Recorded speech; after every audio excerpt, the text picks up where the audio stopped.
It is a blessing to be together here in the sanctuary, out in the parking lot, and also in our homes.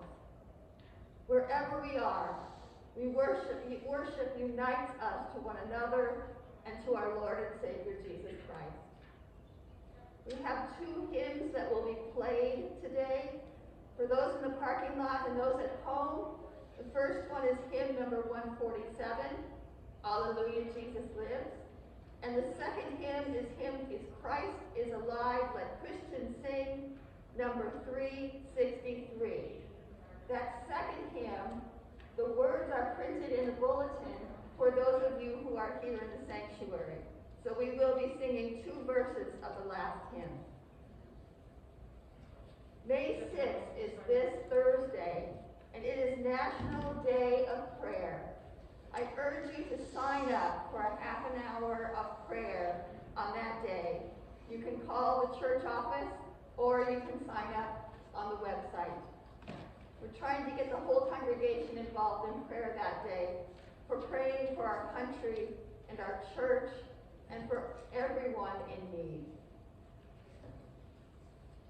Next Sunday is Rogation Sunday. There will be an offering taken for world hunger. There have been envelopes that have been distributed around so we can give to help feed the hungry of the world. Those who are receiving, we have 3 people receiving their first communion this morning. They are Aiden Angstead, Darian Redinger, and Abigail Witinsky. It is a blessing to have you all here with us this morning and for us all to be gathered around as we celebrate Jesus' gift of Holy Communion. For those who are in the sanctuary, I want to remind you of the CDC guidelines for safety. Remember that we have gathered for worship only. Please do not socialize in the sanctuary. Please do not remove your mask except for that time during communion. This is a time of meditation, proclamation, and sharing in the Lord's Supper. After the Lord's Prayer, I will remind you that it's a good time to take your elements out of your Ziploc bag. Then you will remove the cellophane from the top layer to take the bread, and the cellophane from the next layer to receive the grape juice. Please seal your cup back in the plastic bag, and you can put that in the garbage cans on your way out. We begin our worship in the name of the Father, and of the Son, and of the Holy Spirit. Amen. Christ is risen. Christ is risen indeed. Alleluia. The grace of our Lord Jesus Christ, the love of God, and the communion of the Holy Spirit be with you all. I invite you to follow along as I lead us in the prayer of the day. O God, you give us your Son as the vine, apart from whom we cannot live. Nourish our life in his resurrection, that we may bear the fruit of love and know the fullness of your joy. Through Jesus Christ, our Savior and Lord, who lives and reigns with you and the Holy Spirit, one God, now and forever. Amen. The first reading is from the 4th chapter of 1 John. Beloved, let us love one another, because love is from God. Everyone who loves is born of God and knows God. Whoever does not love does not know God, for God is love. God's love was revealed among us in this way. God sent his only Son into the world so that we might live through him. In this is love, not that we loved God, but that he loved us and sent his Son to be the atoning sacrifice for our sins. Beloved, since God loved us so much, we also ought to love one another. No one has ever seen God.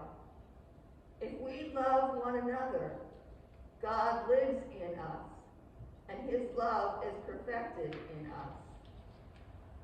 By this, we know that we abide in him, and he in us, because he has given us of his Spirit.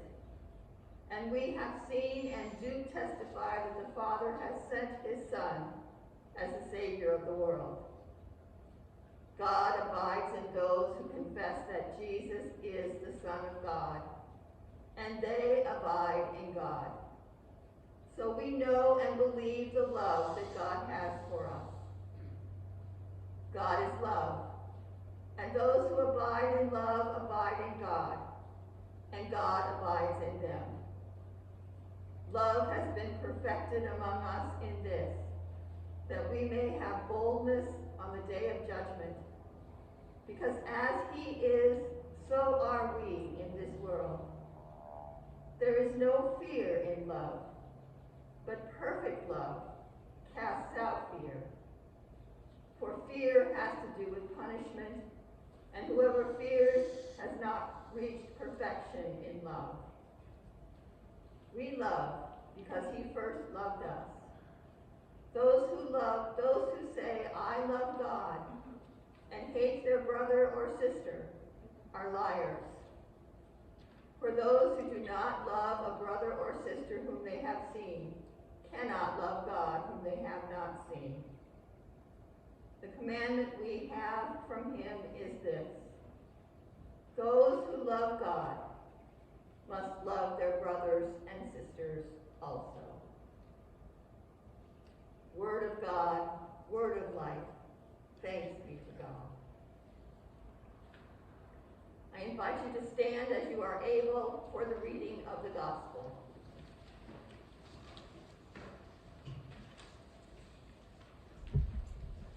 The Holy Gospel according to St. John, the 15th chapter. Jesus said, I am the true vine, and my Father is the vine grower. He removes every branch in me that bears no fruit. Every branch that bears fruit he prunes to make it bear more fruit. You have already been cleansed by the word that I have spoken to you. Abide in me as I abide in you. Just as the branch cannot bear fruit by itself unless it abides in the vine, neither can you unless you abide in me. I am the vine. You are the branches. Those who abide in me and I in them bear much fruit, because apart from me, you can do nothing. Whoever does not abide in me is thrown away like a branch and withers. Such branches are gathered, thrown into the fire, and burned. If you abide in me, and my words abide in you, ask for whatever you wish, and it will be done for you. My Father is glorified by this, that you bear much fruit and become my disciples. The Gospel of the Lord. Praise to you, O Christ. You may be seated.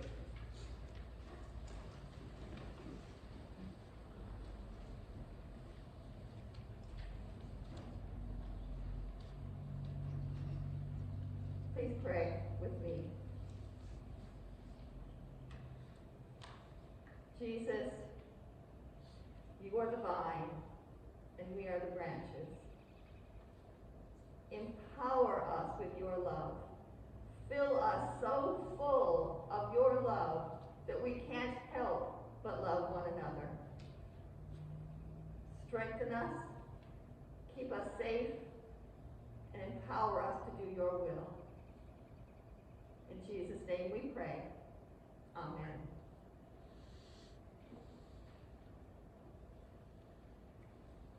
Jesus said, "I am the vine, you are the branches." The imagery Jesus uses in this passage reminds me of a trip that I took many years ago to the Holy Land. While touring in a bus, I saw the vineyards of Israel. There were rows and rows of healthy vines, intertwined together, growing hardy and strong. Looking out the bus window, I observed the perfectly straight and neatly groomed rows of grapevines that seemed to grow in perfect harmony. The vines supported one another and distributed nutrients to the branches. The branches shot forth to produce dark green leaves and beautiful clusters of fruit. Jesus used this image to describe the kingdom of God. The kingdom of God is like a vineyard, growing strong and vibrant in perfect unity and producing an abundance of life. As children of the kingdom, we have some ideas about who we should be as branches who live connected to the one true vine, Jesus Christ. Drawing from Scripture, we form in our minds visions of the perfect Christian. A follower of Jesus is to love God above anything else and love one's neighbor as oneself. We are to always be on guard against evil so that we do not sin, enabling us to be an example for one another and for those who do not yet know God.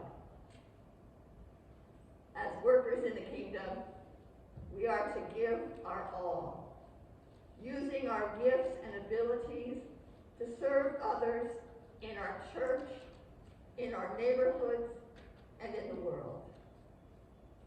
The kingdom of God is like a vineyard, growing in perfect harmony.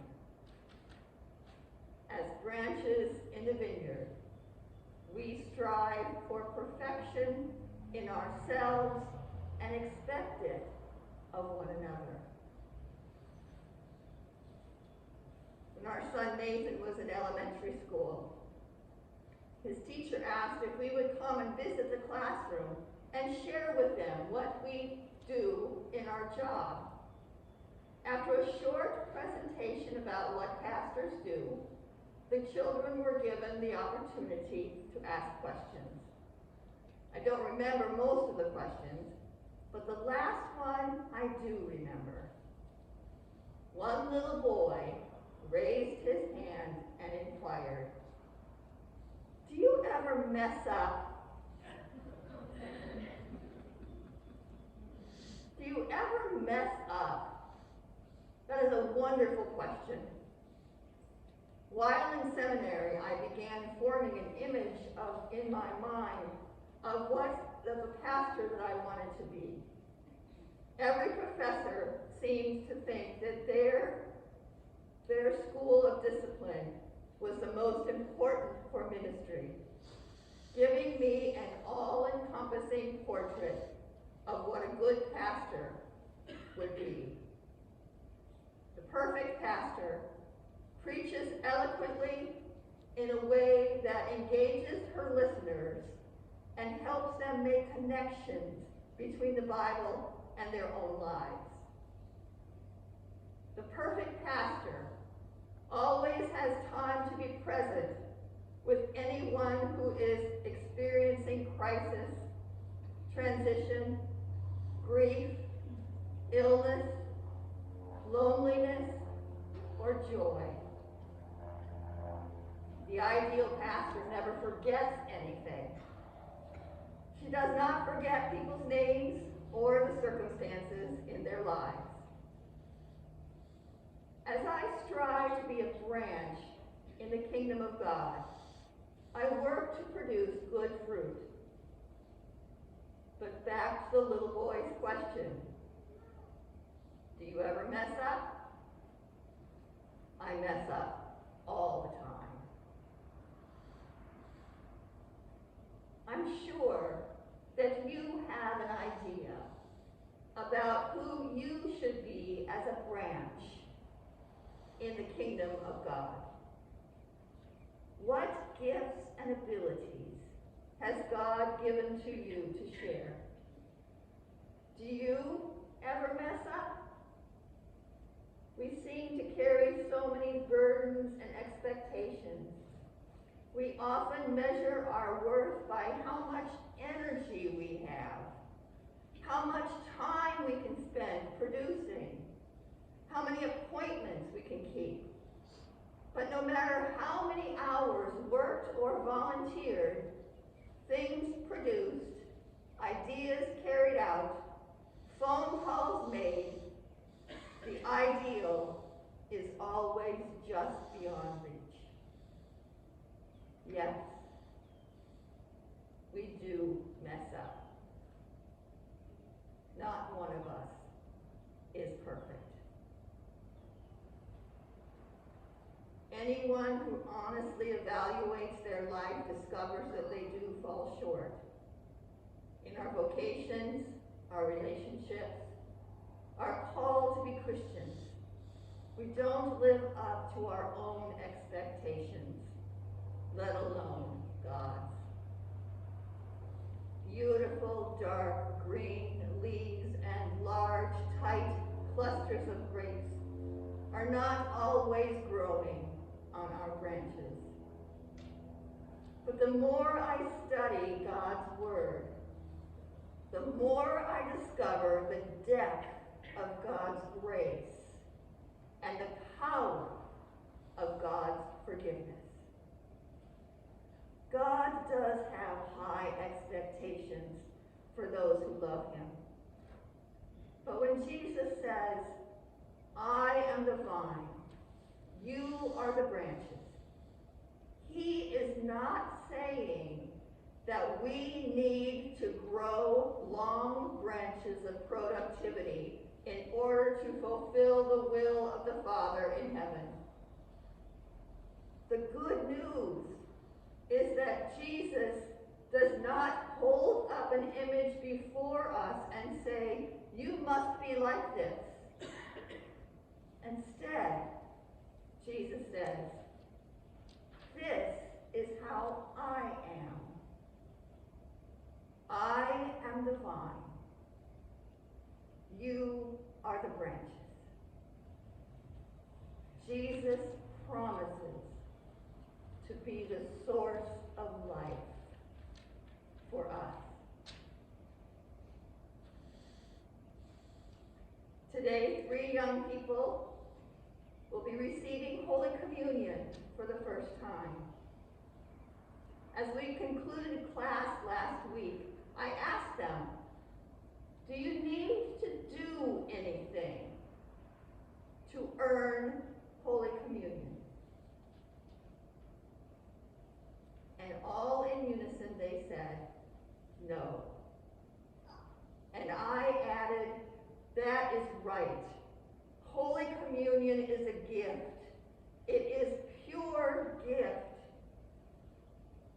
In communion, Jesus is truly present with us, giving us the Holy Spirit who empowers us to be the people of God, who God has created us to be.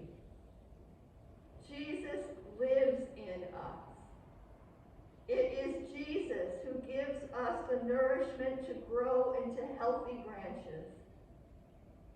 Even when we mess up, Jesus is with us, offering forgiveness and the power to continue on in our relationships with God and with others. Do we mess up? Yes, we do. As we grow, the vine grower prunes us. God cuts away anything at the mindset that tries to convince us that we do more, that the more that we do, the better people we will be. God prunes all that away so that we can solely rely on Jesus' sure strength and guidance. In Christ, we are God's branches, regardless of how well we live up to our own expectations.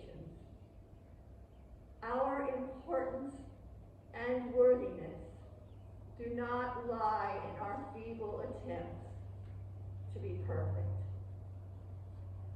Our importance depends on the one true vine, Jesus Christ, who lives in and through us.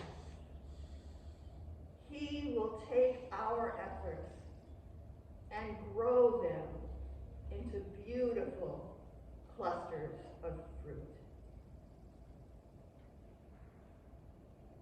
Jesus said, "Those who abide in me and I in them bear much fruit." Together in Christ, we can offer powerful words and impactful actions. Hope for the world. Amen.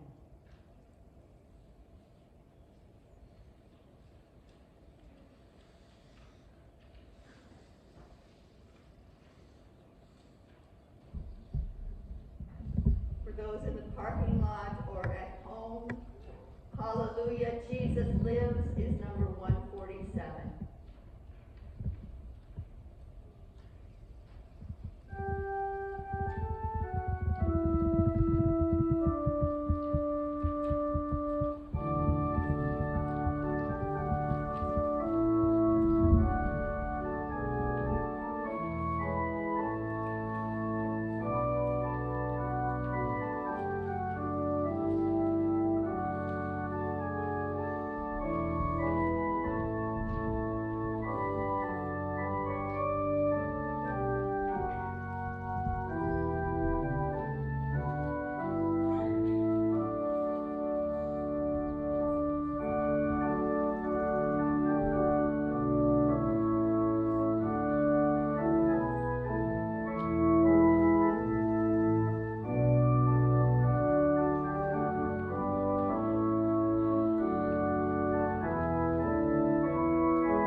Christ by the power of the Holy Spirit, we bring our prayers before God, who promises to hear us and answer in steadfast love. I invite those who are able to stand for the prayer.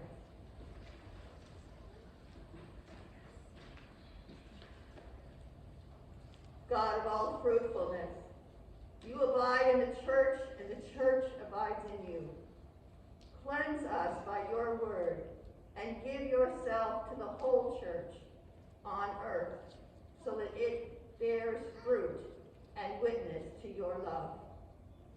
Give yourself to Abigail, Darian, and Aiden, as they receive your body and blood for the first time this morning.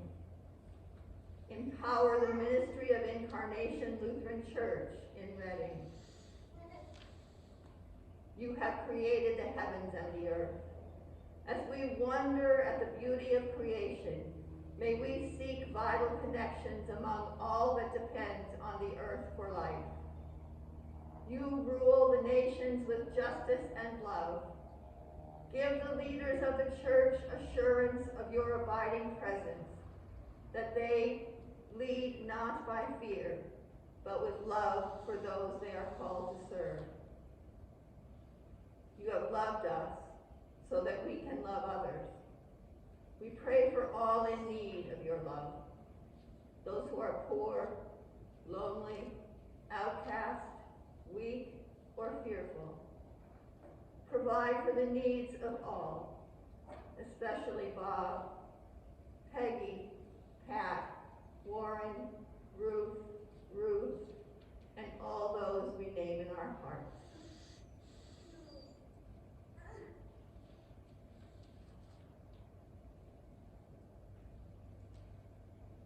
When we are joyful, you are joyful. Celebrate with those who celebrate their birthdays this week. Austin, Ron, Tina, Tim, Hunter, and Hannah. You gather us with all the saints by the power of your Spirit. With them may our hearts live forever in your keeping. In the hope of new life in Christ, we raise our prayers to you, trusting in your never-ending goodness and mercy, through Jesus Christ our Lord. Amen. We share the peace using American Sign Language. My part is a few things here. What you do, this means also with you, me and you, also with you. So we share God's peace with one another like this.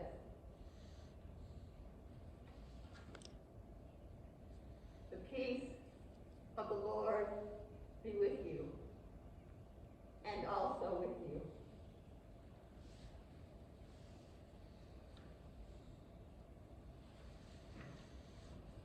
You may be seated,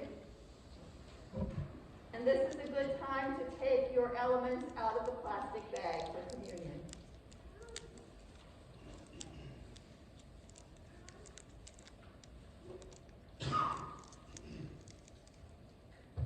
We begin with a Eucharistic prayer. Holy, living, and loving God, we praise you for creating the heavens and the earth. We bless you for bringing Noah and his family through the waters of the flood, for freeing your people Israel from the bonds of slavery, and for sending your Son to be our Redeemer. We give you thanks for Jesus, who living among us, healed the sick, fed the hungry, and with a love stronger than death, gave his life for others. In the night in which he was betrayed, our Lord Jesus took bread, gave thanks, broke it, and gave it to his disciples, saying, "Take and eat. This is my body given for you. Do this for the remembrance of me." Again, after supper, he took the cup, gave thanks, and gave it for all to drink, saying, "This cup is the new covenant in my blood, shed for you and for all people, for the forgiveness of sins. Do this for the remembrance of me." Remembering, therefore, his life-giving death and glorious resurrection, we await your promised life for all this dying world. Breathe your Spirit on us and on this bread and cup. Carry us in your arms from death to life, that we may live as your chosen ones, clothed in the righteousness of Christ. Through him all glory and honor is yours, Almighty Father, with the Holy Spirit, in your holy church, both now and forever. Amen. Please join me by whispering the Lord's Prayer. Our Father, who art in heaven, hallowed be thy name. Thy kingdom come, thy will be done, on earth as it is in heaven. Give us this day our daily bread, and forgive us our trespasses, as we forgive those who trespass against us. And lead us not into temptation, but deliver us from evil. For thine is the kingdom, and the power, and the glory, forever and ever. Amen. The body of Christ given for you. Take and eat.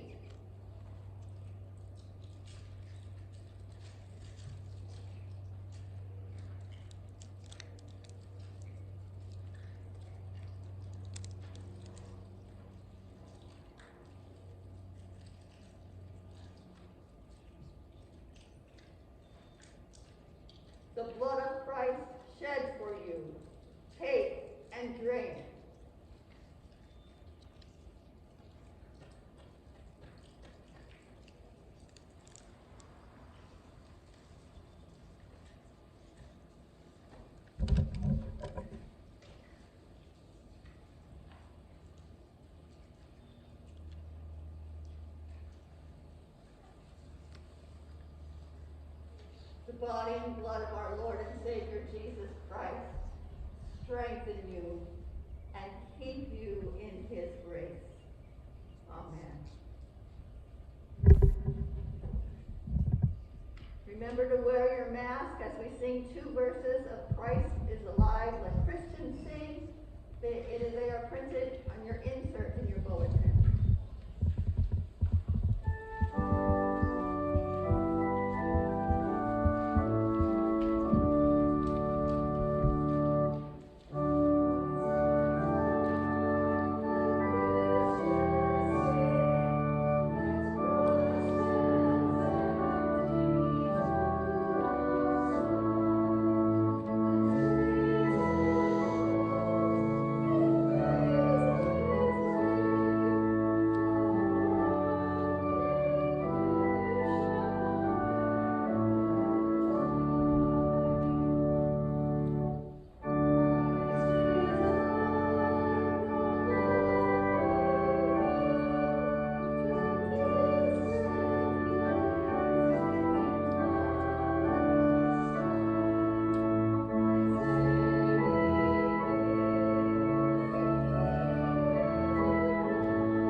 Go out into God's world filled with the spark of the Holy Spirit.